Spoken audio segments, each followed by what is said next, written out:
খেলা করতে গিয়ে ইঁদুর মারার ওষুধ খেয়ে ঝালকাঠির নলসিটিতে লামিয়া আক্তার ও রমজান হাওলাদার নামে দুই শিশুর মৃত্যু হয়েছে। সম্পর্কে শিশুটি চাচাতো ভাই বোন। ১৩ নভেম্বর রাতে অসুস্থ অবস্থায় বরিশাল শেরে বাংলা মেডিকেল কলেজ হাসপাতালে তাদের মৃত্যু হয়।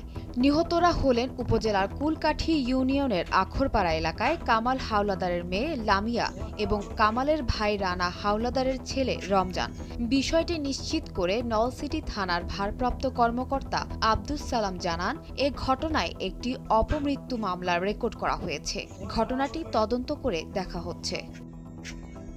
রেগুলারই ফেলে এরকম, কিন্তু কালকে ওই কিসের কৌটো মৌটো বা বাগান থেকে পুড়ে এনে ওর ভিতরে কি ছিল না না ছিল এটা খাইয়া এই অসুস্থ হয়েছে।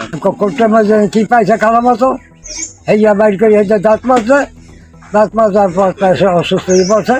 এই বেলা বরিশাল শেরে বাংলা মেডিকেলে গেছে। এরা দুইজনে খেলাধুলা করতেছিল গতকালকে 10টা-11টা আনুমানিক 10টা-11টার দিকে।